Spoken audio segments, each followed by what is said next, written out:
ऐसा dress code पूरे देश में बनना चाहिए, महिलाओं के लिए भी, पुरुषों के लिए।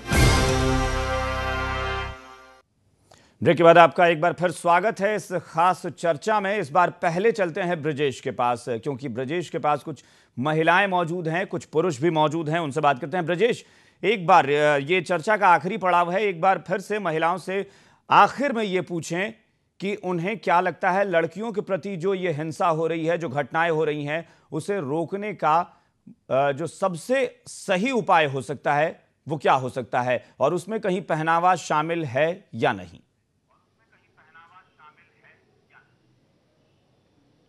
जी बिल्कुल अभिषेक जी, महिलाओं से ही जानने की कोशिश करते हैं। आपको क्या लगता है, ओवरऑल आप क्या मानते हैं, क्या पहनावा कहीं ना कहीं 1% भी इफेक्ट करता है?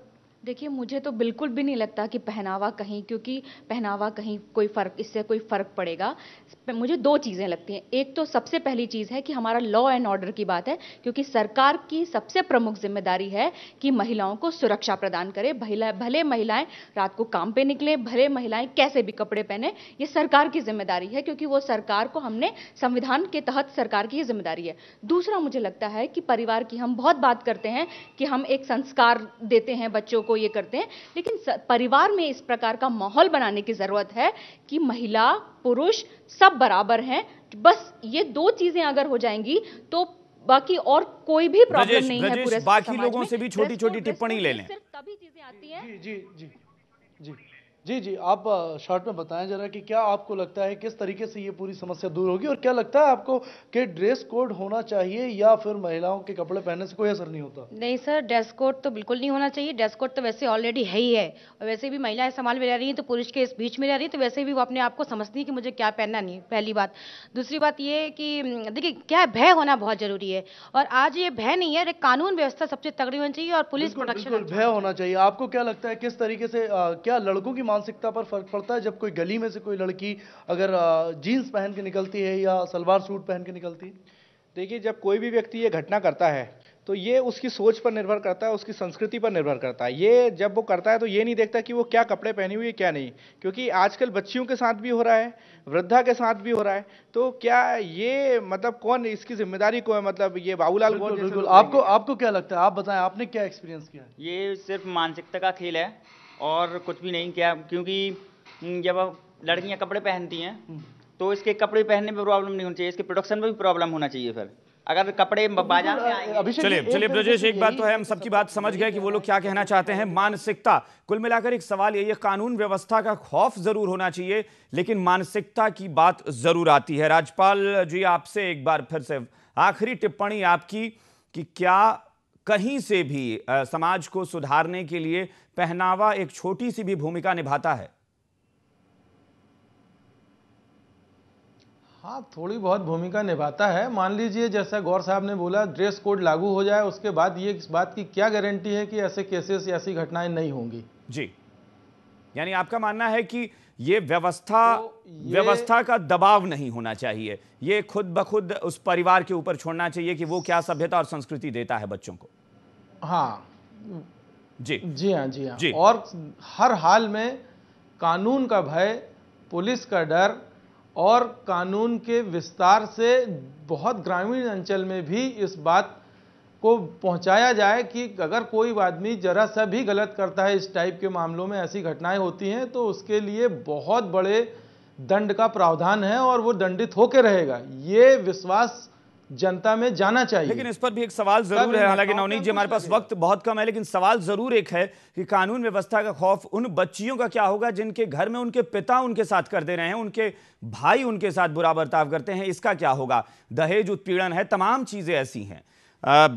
नवनीत जी, अब सिर्फ बहुत छोटी टिप्पणी कि क्या एक स्वस्थ समाज के निर्माण में कहीं भी एक अच्छे पहनावे को भी शामिल किया जाता है?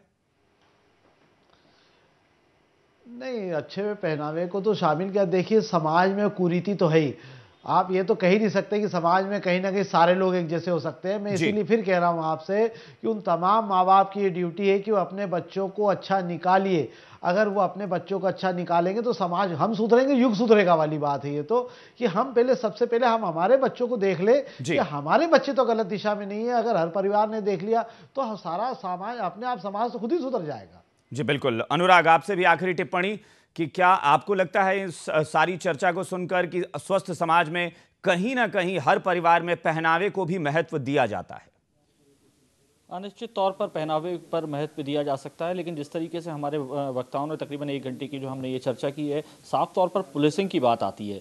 लेकिन सवाल ये है कि सोशल पुलिसिंग से पहले ही जो फैमिली पुलिसिंग है वो ज़रूरी है। जैसा कि आपने बताया था कि घर में भी जब इस तरीके के घिनौने कृत्य हो जाते हैं तो ये क्या गारंटी है कि वो कपड़े अच्छे पहने हों या गलत अश्लील कपड़े।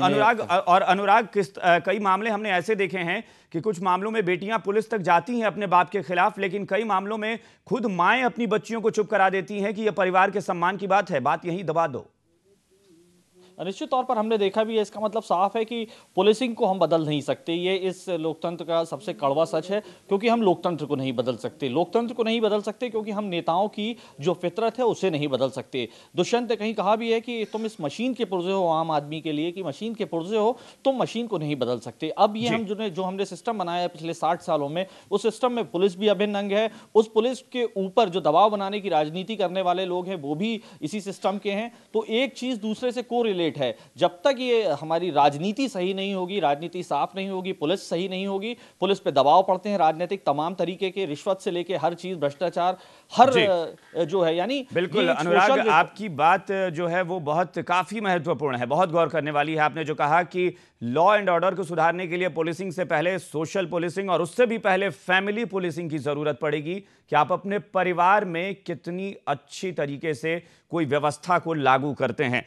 कुल मिलाकर इस चर्चा का लब्बलुआब यही निकला है कि बाबूलाल गौर ने ड्रेस कोड की बात कही, ड्रेस कोड का बयान दिया और हंगामा खड़ा हो गया। जाहिर सी बात है, आप किसी की सोच को बदल नहीं सकते और किसी पर कोई भी जबरदस्ती बात थोप नहीं सकते। ड्रेस कोड लागू नहीं होनी चाहिए, ये सारे लोग मानते हैं, लेकिन हर कोई कहीं ना कहीं मानता है कि एक स्वस्थ समाज के निर्माण में पहनावे की एक बहुत बड़ी भूमिका होती है। कुल मिलाकर हर कोई घर में ड्रेस कोड लागू करने के पीछे जरूर दबाव डालता है। सोशल इवेंट्स में या फिर एक खुले मंच पर बोलने में इस बात से सब कतराते हैं, लेकिन जरूर बाबूलाल गौर साहब, आपको सोचना होगा कि कहीं ऐसा तो नहीं है कि नजर आपकी बुरी है फिर पर्दा हम क्यों करें। फिलहाल इस विशेष में इतना ही। आप सबका बहुत बहुत शुक्रिया हमारे साथ जुड़ने के लिए। नमस्कार।